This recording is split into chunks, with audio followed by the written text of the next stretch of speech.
story you're about to hear isn't a fairy tale. It's a chilling reminder of what happens when love is tangled with lies and ambition. It's the story of Jonathan Devereaux, a man who built an empire on charm and ruthlessness, and the woman he cast aside at her most vulnerable. On a rain-slicked New York night, he handed his pregnant wife divorce papers, choosing a supermodel over his own unborn child. He called her simple, ordinary, a nobody he had outgrown. What he didn't know was that the nobody he just abandoned was Genevieve Sterling, the sole heiress to the multi-billion-dollar Aethelred Technologies fortune.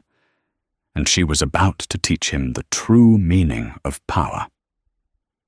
The rain fell in relentless sheets against the panoramic windows of the penthouse, mirroring the cold, sterile silence that had descended upon the room.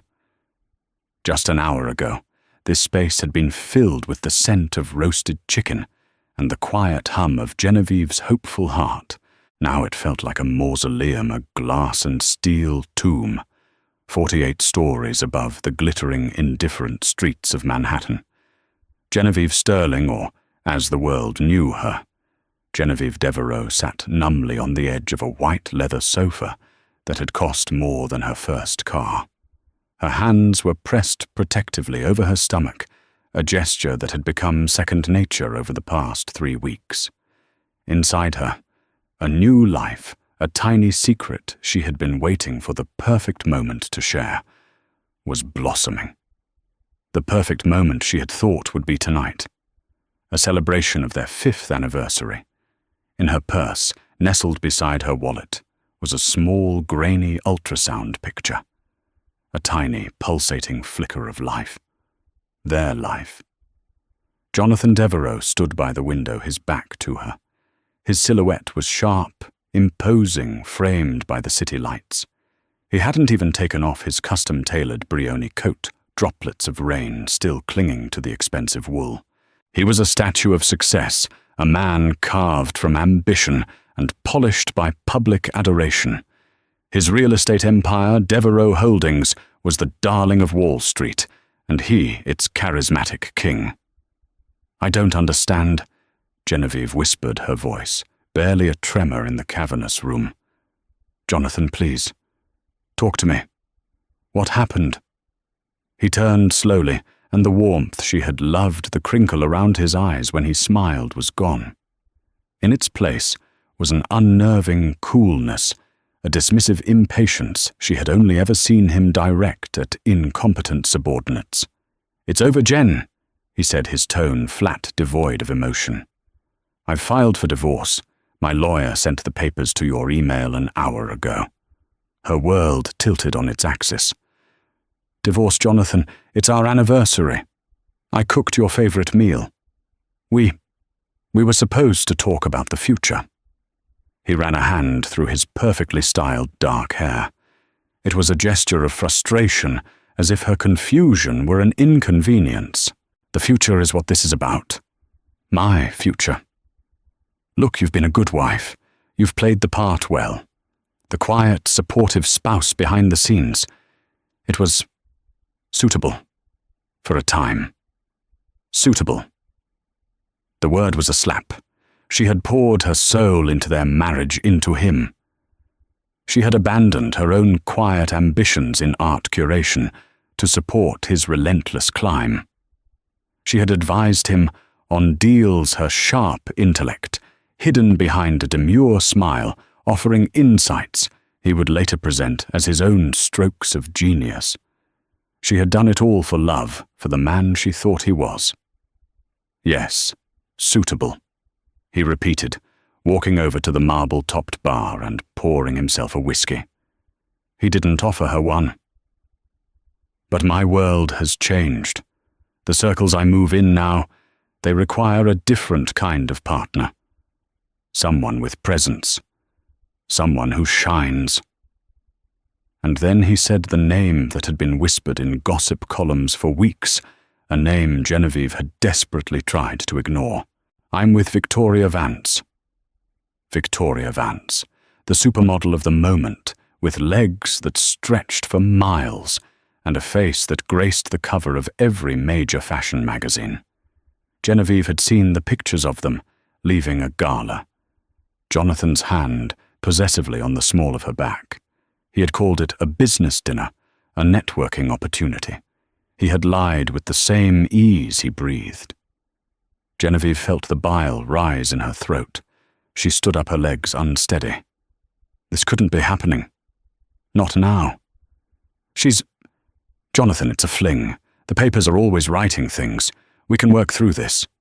He let out a short, cruel laugh. A fling, Genevieve, you're so naive.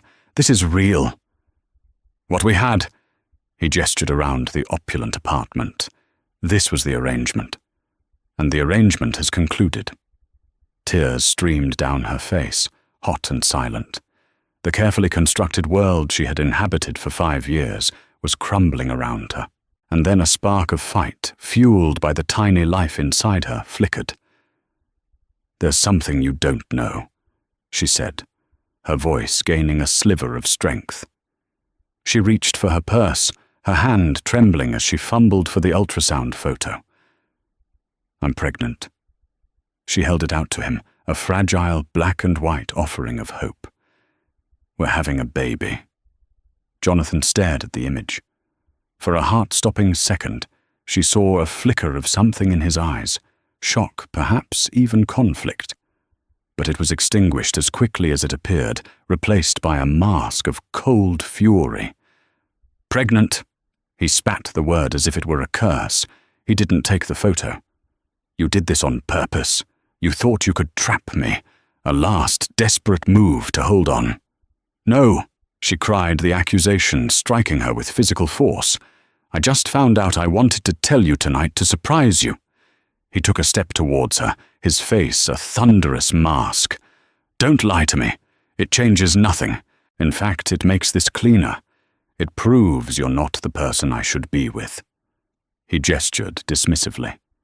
This is a complication, a problem to be managed. My lawyer will handle it. There's a settlement clause in the prenup for this eventuality. The prenup, a document his team of lawyers had drafted, a thick stack of pages she had signed without much thought, blinded by love and the belief that it would never be anything more than a formality. The settlement is generous for someone like you. He continued, his voice dripping with condescension. $1 million. It's more than you would have ever seen in your life without me. Take it. Get rid of the complication and start over somewhere quiet. $1 million. To him it was pocket change, a rounding error on his net worth. To her it was an insult of epic proportions, a price tag he had placed on their marriage, their child, their entire life together. Someone like me, she whispered, the full weight of his contempt finally crashing down on her. Yes, he said, his eyes sweeping over her simple navy dress, her minimal makeup, her entire being as if she were a piece of furniture he was discarding. You're a sweet girl, Genevieve, but you're ordinary. You were the librarian from Brooklyn when I met you. I gave you this world, he gestured around them, and now I'm taking it back. You don't belong here anymore. The last remnants of her hope died. The man she loved didn't exist. He had been a phantom, a projection of her own desires.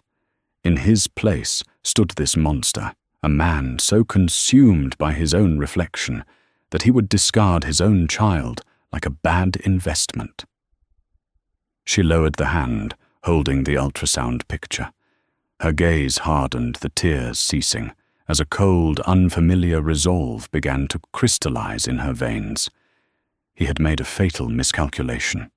He thought he was divorcing a simple librarian from Brooklyn. He had no idea he had just declared war on the House of Sterling. "Get out," she said. Her voice, low and steady, imbued with an authority that made him pause. He blinked, taken aback. "This is my apartment, Genevieve. And you have just made it abundantly clear that I am no longer welcome in your life.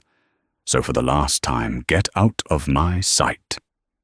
He scoffed a smirk playing on his lips. Fine. Have your little dramatic moment. My assistant will arrange for your things to be collected. You have 24 hours to vacate. He turned, adjusted his coat, and walked to the door without a backward glance. The heavy door clicked shut, the sound echoing the final brutal closing of a chapter in her life.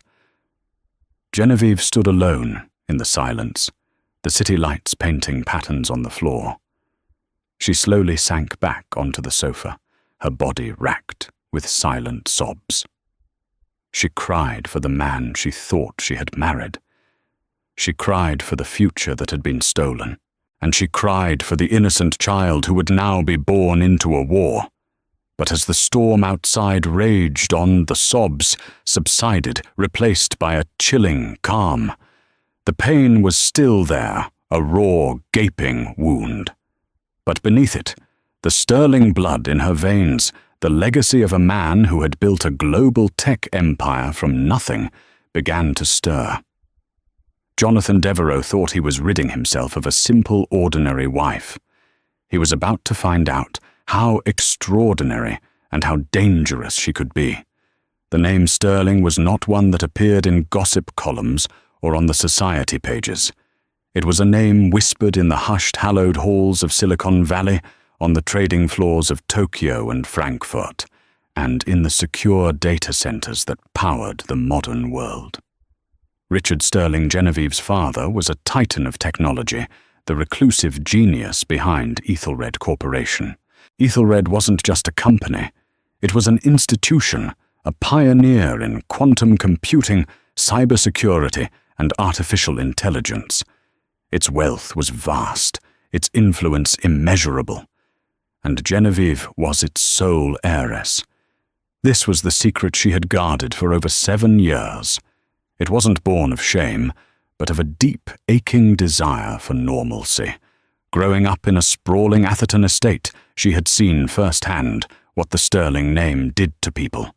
Suitors saw a walking trust fund, friends saw an opportunity, and the world saw a symbol, not a person.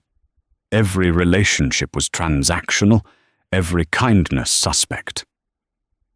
After a particularly painful betrayal in college, where a man she thought she loved had attempted to sell her private correspondence to a tabloid, she had made a decision.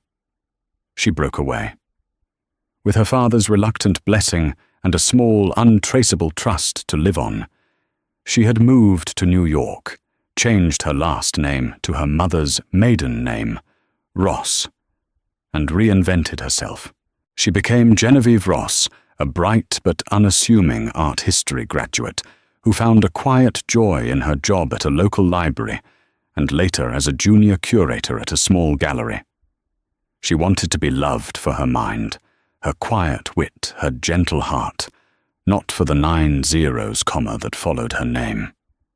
And then she met Jonathan Devereaux. He was a rising star in real estate, hungry-driven and charismatic. He saw her at a charity auction, not as she bid on a priceless painting, but as she was passionately explaining the history of a minor landscape sketch to an elderly patron. He had been captivated, he said, by her passion and her intelligence. He pursued her relentlessly. He loved her stories about her modest upbringing in upstate New York, her tales of a quiet academic family. He loved, he claimed, that she was real and uncomplicated. She had fallen for it completely. She had believed she had finally found it, a love that was hers alone, untainted by the shadow of Aethelred. The irony was a bitter pill to swallow. The very ordinariness he claimed to adore was the same thing he now despised her for. The morning after Jonathan's departure, the penthouse felt alien. The minimalist furniture, the curated art, the sweeping views, it was all his, a stage set for the life he wanted to project. Genevieve packed a single suitcase. She took no jewelry, no designer clothes, just her personal effects, a few beloved books, and the ultrasound photo which she now carried like a sacred text. As she waited for the elevator, Jonathan's personal assistant, a brisk young woman named Bethany, arrived with a courier. "Mr. Devereaux asked me to deliver this," Bethany said, her gaze carefully avoiding Genevieve's face. She handed over a thick envelope. Inside was a cashier's check for $1 million and a brutally concise legal document outlining the terms of her departure. A gag order was included, preventing her from ever speaking publicly about their marriage. It was a severance package, a corporate dismissal. Genevieve looked at the check at the crisp printed numbers that were meant to erase 5 years of her life and the existence of their child. A cold fury, purer and harder than any emotion she had ever felt, settled in her heart. She took a pen from her purse, wrote "void" in large, sharp letters across the front of the check, and handed it back to the stunned assistant. "Give this back to him," Genevieve said, her voice level, "and tell him his calculations are off. He's about to learn the true cost of his assets." Without another word, she stepped into the elevator, leaving the gilded cage behind forever. Her first call was not to her father. Richard Sterling was a brilliant man, but his solution would be a sledgehammer buy Devereaux Holdings and crush it overnight. Genevieve wanted something more personal. She wanted justice, not just brute force. She called the one man who had been her family's confidant and protector for 3 decades, Arthur Abernathy. Mr. Abernathy was the senior partner at Abernathy, Finch and Thorne, a law firm so discreet and powerful it didn't need a sign on its antiqued oak doors. His office was a sanctuary of old leather rare books and quiet authority. He greeted Genevieve not as a client, but as the niece he had practically watched grow up. He listened without interruption as she recounted the entire story, his kind, wrinkled face hardening into a mask of cold indignation as she spoke of Jonathan's cruelty and the dismissal of her pregnancy. When she finished, he removed his spectacles and polished them slowly.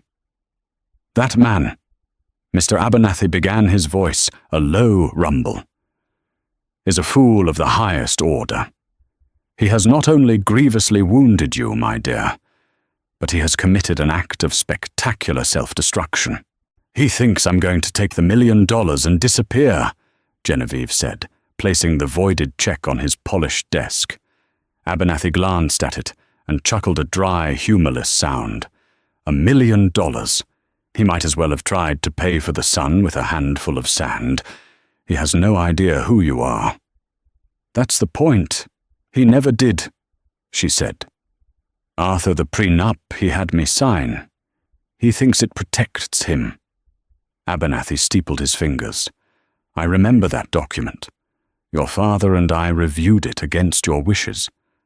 We insisted on a few minor amendments, which his arrogant legal team overlooked in their haste. Specifically the infidelity clause. His very public affair with this Victoria Vance renders the entire financial settlement section null and void. He has opened the door for you to claim a full half of the marital assets." "I don't want his money," Genevieve stated firmly. "Not in that way. I don't want to take half of what he built. I want to take all of it." Abernathy raised an eyebrow, a flicker of admiration in his eyes. "An interesting distinction. You are not seeking compensation. You are seeking retribution." "I'm seeking to protect my child," she corrected gently, but with an iron will. "A man who would so easily discard his own family for fame and a bigger fortune is a liability. His empire is a threat. It's built on a foundation of deceit, and I want to dismantle it brick by brick until nothing is left but the truth." "A laudable if complex goal," Abernathy mused. "Devereaux Holdings is a public company. Its value is tied to investor confidence and public perception. A messy divorce from a mysterious wife could harm it. A messy divorce from the heiress to Aethelred Corporation would be a cataclysm. I don't want to just reveal myself yet. Genevieve said her mind already working the strategic part of her brain, her father's brain, kicking into gear. That's too simple. He'll be a pariah, but he'll still have the core of his company. I want to know what he's built his kingdom on. I want to see the cracks in the foundation before I bring the walls down. Abernathy smiled. It was the smile of a chess master who sees the board 20 moves ahead. You are indeed Richard Sterling's daughter. You don't want to just knock the king over. You want a checkmate so absolute he never even knew the game had begun. He leaned forward, his demeanor shifting from paternal comfort to that of a seasoned general. Very well. Here is what we do. You will disappear. We will set you up in a secure private residence. No contact with anyone from your old life. Meanwhile, I will assemble a team, the best forensic accountants in the country, the most discreet private investigators. They will not be digging for dirt, Genevieve. They will be conducting a full-scale archaeological excavation of Jonathan Devereaux's entire life and business. He picked up the voided check. He thinks this is your value. We will show him his error. While he is flaunting his new life in the tabloids, we will be operating in the shadows. He will be so blinded by the spotlight, he won't even see the ground crumbling beneath his feet. Leaving Abernathy's office, Genevieve felt a profound shift within herself. The heartbroken wife was gone. In her place was a woman with a purpose, a future queen reclaiming her power. She was no longer Genevieve Devereaux, the discarded wife, or Genevieve Ross, the quiet curator. She was Genevieve Sterling, and a storm was coming to New York. While Genevieve retreated into the shadows, Jonathan Devereaux and Victoria Vance exploded into the light. They were an inferno of publicity, their every move chronicled by a ravenous media. Paparazzi shots showed them laughing on a yacht in St. Bart's, kissing under the Eiffel Tower, and gracing the red carpet at the Met Gala. Jonathan with Victoria on his arm was more than a real estate mogul. He was a celebrity, an icon of success and virility. Victoria, for her part, reveled in the attention. She launched a lifestyle brand, Vance, funded entirely by Jonathan's seemingly bottomless pockets. It was a vapid collection of overpriced candles, silk pajamas, and wellness teas. But the press adored it. Jonathan saw her not just as a lover, but as a strategic asset, a beautiful face to bolster his brand. He felt invincible. His ex-wife, Genevieve, had vanished as he'd commanded.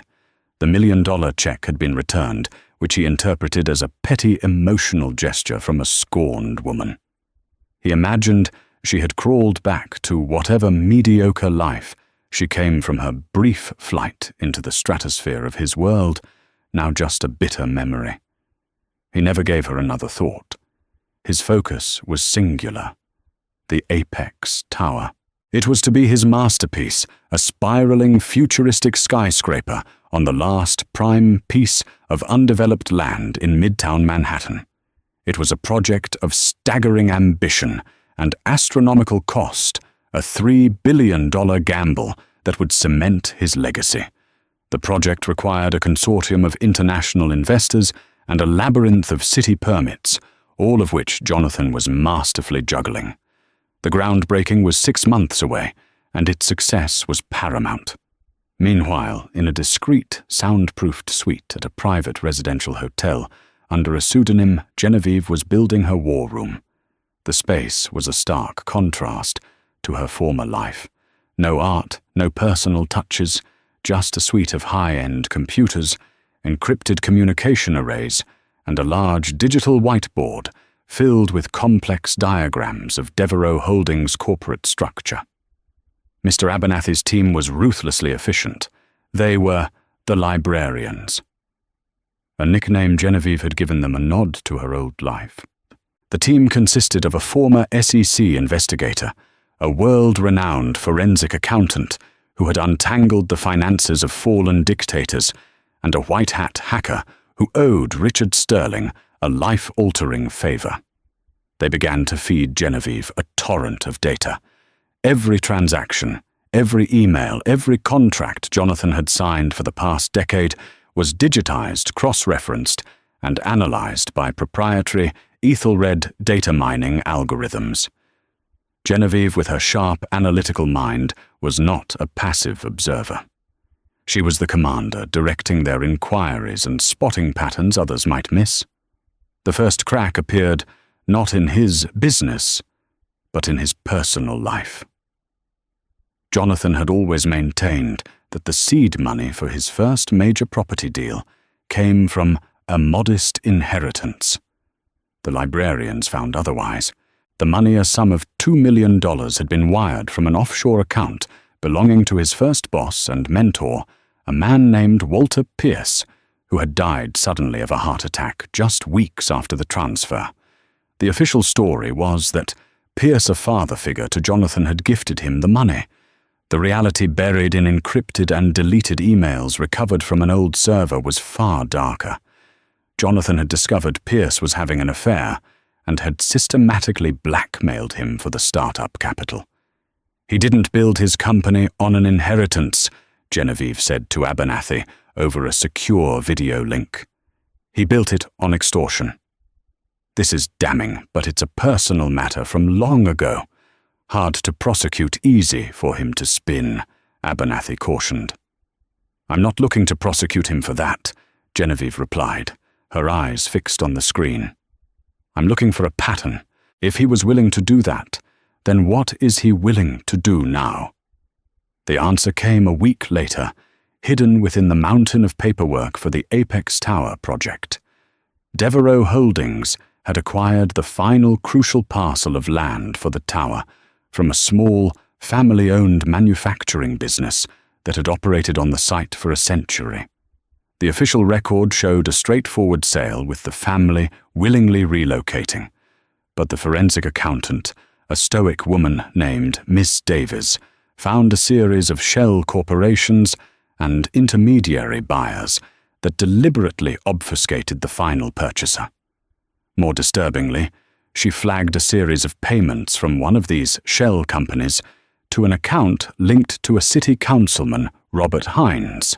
Hines was the chairman of the zoning committee that had controversially approved the rezoning of that exact parcel of land from industrial to high-density commercial, multiplying its value tenfold overnight. He didn't just buy the land, Genevieve murmured, tracing the flow of money on the screen. He bought the zoning change. The hacker, a young man who went only by Cypher, dug deeper. He accessed city server backups and found the original zoning proposal. It had been rejected. Then 2 days after the payments were made to Councilman Hines, a revised application was submitted and fast-tracked for approval. This was the cornerstone of his empire. The Apex Tower, his crowning achievement, was built on a foundation of bribery and political corruption. Now Genevieve had to decide how to use this information. A direct leak to the press would be explosive, but Jonathan was a master of public relations. He would sacrifice the councilman claim he was the victim of a rogue employee and weather the storm. She needed a more insidious approach. She needed to be a ghost in his machine. Her target was not Jonathan himself, but the confidence of his investors. The consortium funding the Apex Tower was led by a notoriously risk-averse Japanese investment firm, Mitsui Global. Genevieve, using her innate understanding of both technology and human psychology, devised a plan. Through Aethelred's vast resources, she identified a senior risk analyst at Mitsui Global, a man named Kenji Tanaka. Cypher then executed a flawless spear-phishing attack, not with a malicious link, but with a series of perfectly crafted, innocuous-looking emails that seemed to come from industry colleagues. Buried within the metadata of a seemingly harmless PDF, an industry report on New York real estate trends, was a tiny, untraceable data packet. The packet did nothing but sit on Mitsui's server dormant. Then one evening it activated. It didn't steal data or cause damage. It simply altered a single digit in a dozen financial projections related to the Apex Tower's expected return on investment. A 7 became a 1. A 9 became a 3. The changes were so small, so scattered, they would evade standard security sweeps, but they were enough to subtly poison the well. The next morning, when Tanaka ran his quarterly risk assessment models, the algorithm spat out a series of red flags. The projected ROI had dipped below the firm's acceptable threshold. The risk of default, according to the model, had spiked by a statistically significant margin. Tanaka, a man who trusted numbers above all else, was alarmed. He couldn't find the source of the discrepancy, but the numbers were the numbers. He immediately flagged the Devereaux project for an emergency internal review. Simultaneously, Genevieve made her second move. She used a trusted Aethelred contact to anonymously feed a single verifiable fact to a notoriously tenacious financial blogger known for his deep dives into corporate malfeasance. The tip wasn't about the bribery. It was simpler. It was proof that one of the primary construction material suppliers for the Apex Tower had lied on its environmental impact statement, a fact the librarians had uncovered while vetting every contractor. The blog post was a bombshell. It didn't accuse Devereaux of wrongdoing directly, but it raised serious questions about the due diligence of his team. The headline read, "The Apex Tower, Cracks in the Facade." Before the first brick is laid. The effect was immediate. The blog post, combined with the internal red flags at Mitsui Global, created a perfect storm of doubt. The Japanese investors didn't pull out, but they did something almost as damaging. They publicly announced a temporary suspension of their next round of funding, pending a comprehensive project review.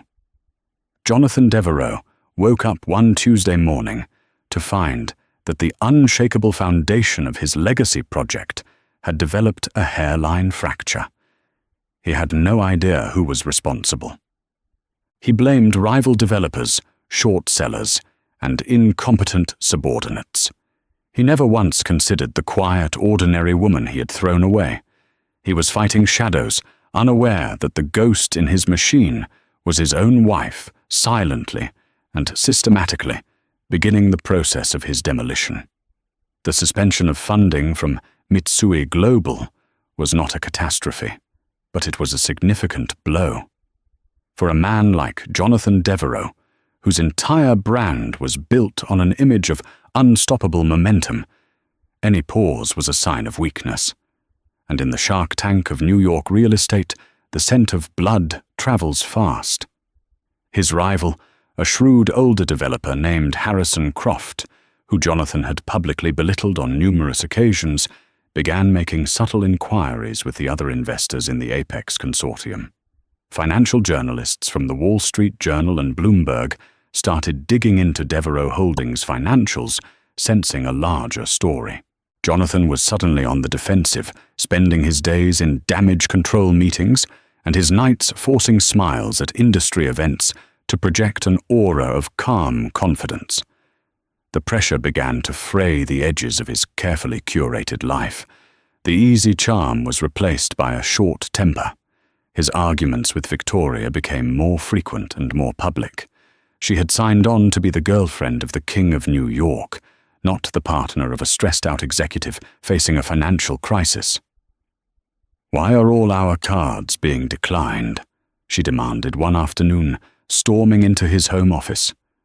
She threw a platinum credit card onto his desk.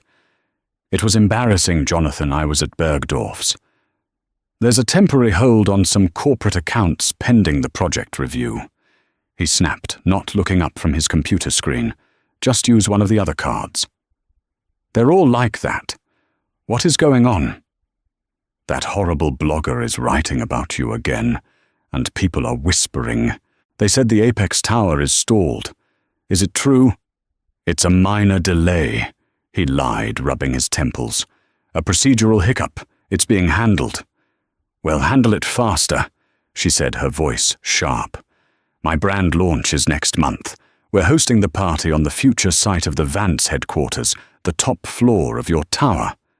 I need to know it's going to be there." Her complete lack of concern for his predicament, her selfish focus on her own brand, grated on him. In a fleeting, unwelcome thought, he remembered how Genevieve would have reacted. She would have sat with him, made him coffee, listened patiently, and then, in her quiet way, offered a perspective so insightful it would untangle the entire problem.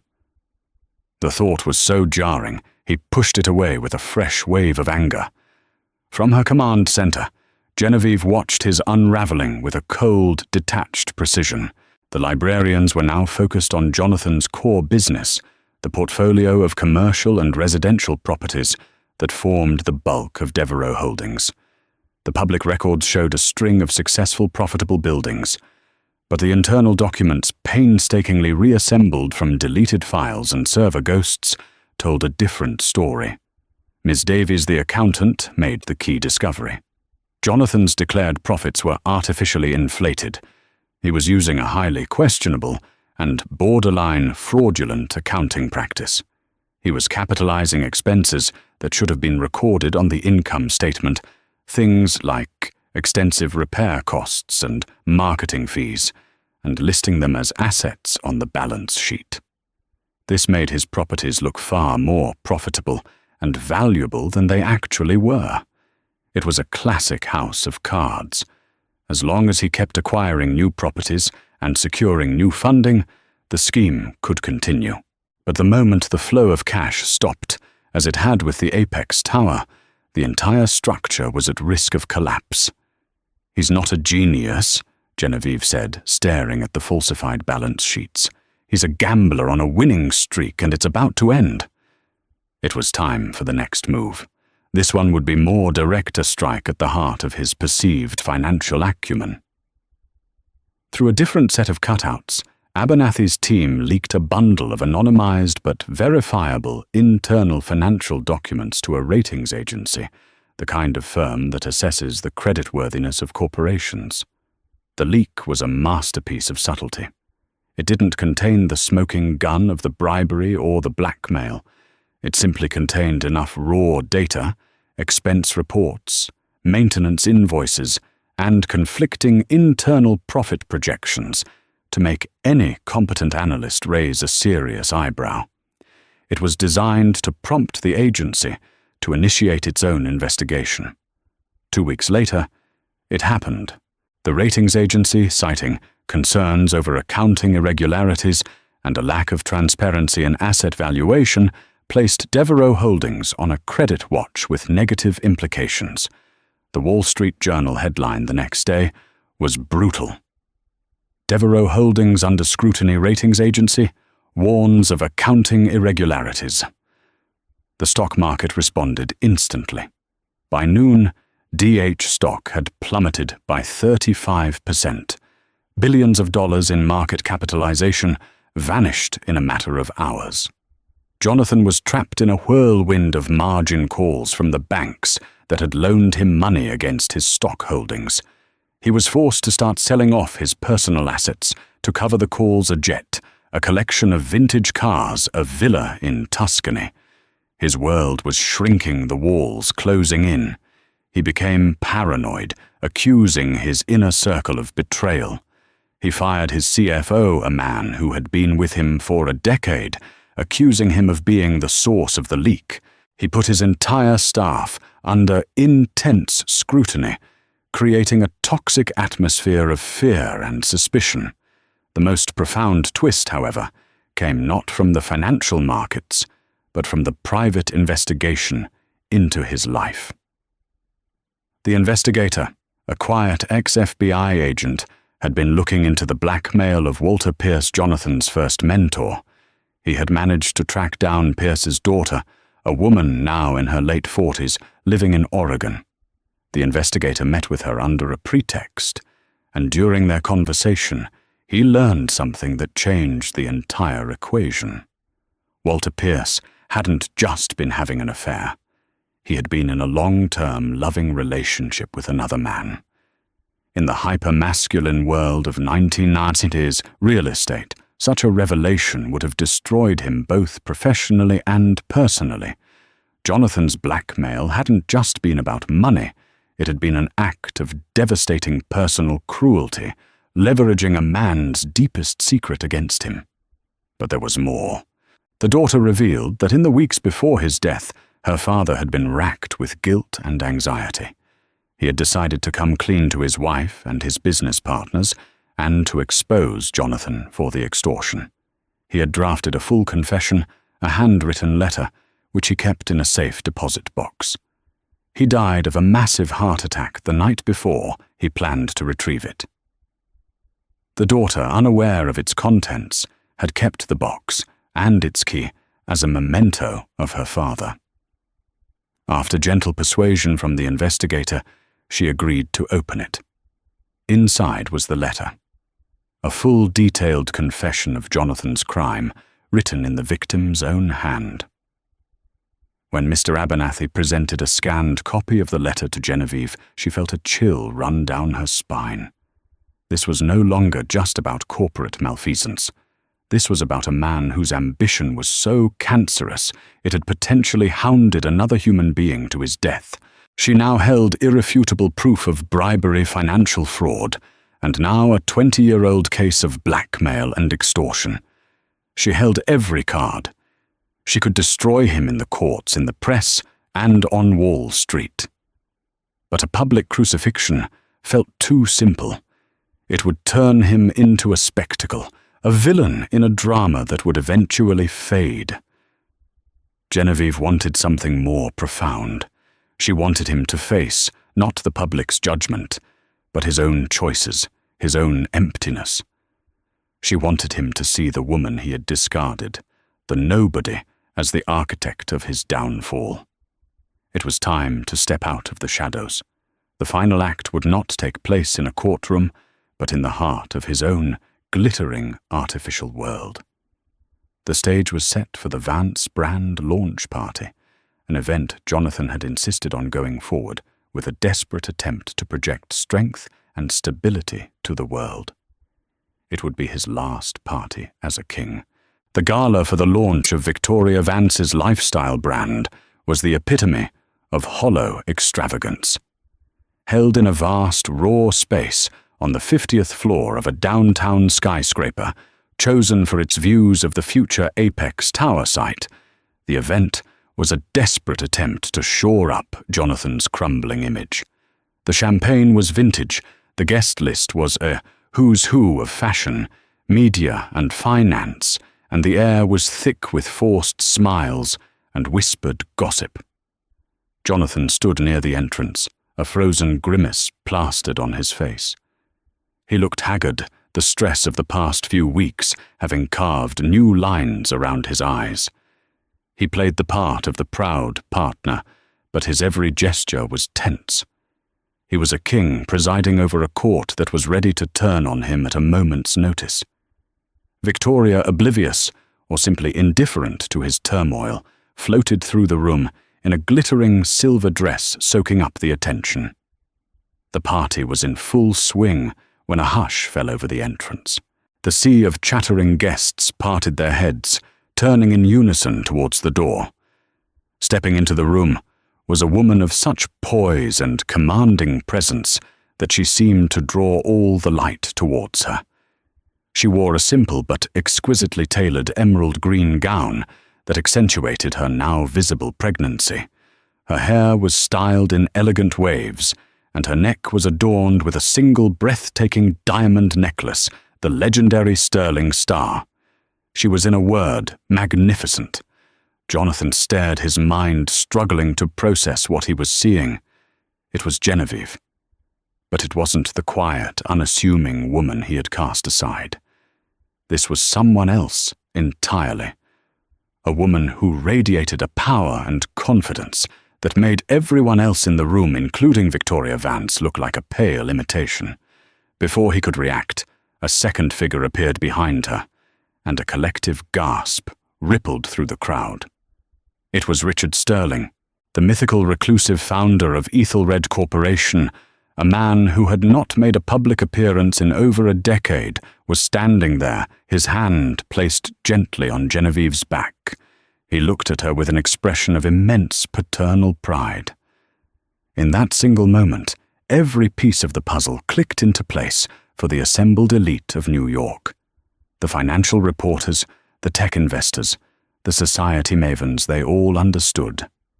Jonathan Devereaux hadn't just divorced some unknown librarian. He had divorced the sole heiress to one of the largest technology fortunes on the planet. The whispers turned into a roar of frantic speculation. Cameras flashed, phones were raised, and the story of the century began to write itself in real time. Genevieve's eyes locked with Jonathan's across the crowded room. She saw the dawning horror on his face, the blood draining from it, as he realized the catastrophic scale of his miscalculation. She gave him a small, cold smile and began to walk towards him, her father by her side. The crowd parted for them as if they were royalty. Victoria, seeing her spotlight stolen, rushed to Jonathan's side, her face a mask of confusion and anger. "Who is she?" she hissed. "What is going on?" Jonathan couldn't speak. He was paralyzed watching the ghost of his past life glide towards him, transformed into the harbinger of his doom. Genevieve stopped a few feet from him. She didn't raise her voice. She didn't need to. Her calm was more terrifying than any scream. "Hello, Jonathan," she said, her voice smooth as silk. "You're looking stressed." "Genevieve, what is this?" He stammered, his eyes darting towards Richard Sterling, then back to her. "This is what you call a complication," she replied, her hand moving to rest on her baby bump. "I believe your exact words were, a problem to be managed." Richard Sterling stepped forward slightly. His voice, though quiet, carried the immense weight of his authority. "Mr. Devereaux, my daughter has informed me of your business practices. They are, to put it mildly, unimpressive." Jonathan flinched as if struck. Before he could formulate a response, Genevieve took a step closer, her gaze unwavering. "We don't need to have this conversation here," she said, her voice dropping so only he and a stunned Victoria could hear. "But I want you to understand your position.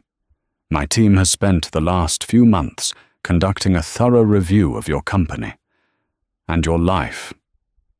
She laid out the facts with the precision of a surgeon. "We know about the fraudulent accounting that's keeping your company afloat. We know about the bribery of Councilman Hines to secure the zoning for your precious tower. And Jonathan," her voice became ice, "we have the handwritten letter from Walter Pierce detailing how you blackmailed him for your seed money." Jonathan's face turned ashen. Every secret, every crime he had buried was being laid bare in the middle of his own party. "You have two options," Genevieve continued her tone, leaving no room for negotiation. "Option A. You release a statement tonight, announcing your immediate retirement due to personal reasons. You will oversee the complete dissolution of Devereaux Holdings. Every asset will be liquidated to repay your investors and the banks in full. You will make a full anonymous restitution to Walter Pierce's family. And you will plead guilty to the lesser charges of financial fraud for which my father's lawyers have already negotiated a deal that involves a hefty fine and probation, but no jail time.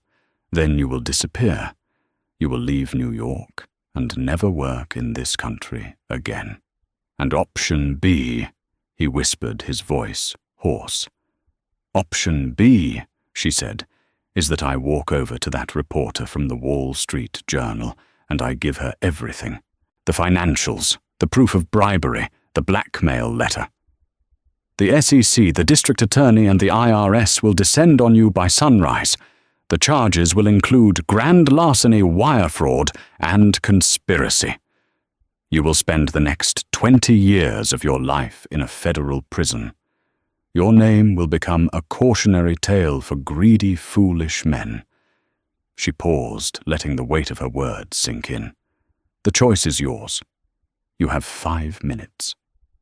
As Genevieve spoke, Victoria's eyes darted between her and Jonathan, her sharp mind calculating the trajectory of this sinking ship. The dream of being Mrs. Devereaux, the Queen of New York, was evaporating before her eyes. Survival instincts kicked in. As Genevieve finished her ultimatum, Victoria took a deliberate step away from Jonathan. She turned to a nearby reporter from page 6. Her face, a perfect portrait of shocked innocence. "I had no idea," she exclaimed, her voice loud enough for everyone to hear. "He deceived me. He told me she was no one. I am a victim in all of this. I can't be associated with a man like that." It was the final perfect betrayal. The woman for whom he had thrown everything away was now the first to abandon him, positioning herself as a fellow victim to save her own skin. Jonathan looked at Victoria's back, then at Genevieve's resolute face, and something inside him finally broke. The arrogance, the charm, the ruthless ambition, it all crumbled away, leaving behind a hollow, defeated man. He had lost everything, and the person who had taken it all was the ordinary, simple woman he had deemed worthless. He looked at Genevieve, at the child she carried, his child, and for the first time he saw not a complication, but the legacy he had so casually discarded. "Option A," he croaked the words, barely audible. "I'll take option A." Genevieve nodded once. She had won. It wasn't a loud, fiery victory, but a quiet, absolute checkmate. She turned without another word, and with her father's arms securely around her, walked out of the party, leaving the ruins of Jonathan Devereaux's life behind her. The fall of Jonathan Devereaux was as swift as it was brutal. True to his word, a press release was issued before midnight announcing his immediate retirement from all business activities to focus on personal matters. The next day, the board of Devereaux Holdings, under immense pressure from a suddenly terrified group of investors, initiated the process of corporate dissolution. The story dominated the news cycle for weeks, a spectacular tale of hubris and downfall. Jonathan Devereaux, the Titan, became a ghost, vanishing from the public eye completely. Genevieve, however, did not revel in her victory. She had not orchestrated his demise for the sake of revenge, but for the sake of justice. She had no interest in the blood money from his liquidated empire. Instead, she instructed Mr. Abernathy to perform one final task. After every investor, bank, and creditor had been made whole, there was still a substantial sum remaining Jonathan's personal profits from years of deceit. Genevieve directed that every last dollar be channeled into establishing a new charitable foundation. She called it the Sterling Ross Foundation, combining her father's name with the name she had chosen for herself when she sought a life of her own. The foundation's mission was twofold: to provide housing and legal support for single mothers facing economic hardship, and to fund financial literacy programs for women who had been victims of economic abuse. It was a mission born from her own pain, transformed into a vessel of hope for others. She didn't take over his company or build on its ruins. She erased it, and from its ashes she cultivated something clean and purposeful. 6 months later, the winter snow had melted, and a fragile spring was blooming in New York City. A pregnant Genevieve Sterling stood on a formerly derelict lot in the Bronx. She was not wearing a designer gown, but a simple dress and a practical coat. The flashbulbs were still there, but this time they were not capturing a drama of betrayal, but a moment of creation. She held a silver shovel ready to break ground on the foundation's first project, a state-of-the-art residential center for women and children offering not just shelter, but job training, childcare, and legal aid. Her father stood beside her, his face beaming with a pride that transcended his fortune. Mr. Abernathy was in the small crowd, smiling warmly. A reporter called out from the scrum. "Ms. Sterling, after everything that happened, do you have any message for other women?" Genevieve paused, looking out at the crowd, her hand resting on her belly. She was no longer hiding. She was a Sterling, yes. But she was also her own woman, defined not by the man she had married or the father she was born to, but by the choices she was making now. "My message is simple," she said, her voice clear and strong, carrying over the clicks of the cameras. "Your worth is not determined by who you are with or what you have. It is forged in your resilience. It is measured by your integrity. Never let anyone make you feel ordinary. Every woman is the heiress to her own strength. You just have to decide when to claim your inheritance." She smiled a genuine, radiant smile. Then, with a firm press of her foot, she drove the shovel into the earth, marking the beginning of a new legacy. It was a legacy not of glass towers and inflated stock prices, but of compassion and empowerment. A legacy she would one day be proud to share with her child, a story not of a broken marriage, but of a woman who, when faced with the ultimate betrayal, refused to be a victim and chose instead to become a founder. And that is the incredible story of Genevieve Sterling, a story that proves that the quietest person in the room can often be the most powerful. She endured a heart-shattering betrayal, but refused to let it define her. Instead of simply seeking revenge, she sought justice and created a legacy of hope from the rubble of her husband's lies. Her journey is a powerful reminder that our true identity isn't about our name or our bank account, but about our character and the strength we show when we have nothing left to lose. If her story of resilience and triumph moved you, please show your support by hitting that like button. Share this video with someone who needs to hear a story of strength, and don't forget to subscribe to our channel for more true stories that will inspire and amaze you. Click the notification bell so you never miss an update. Thank you for listening.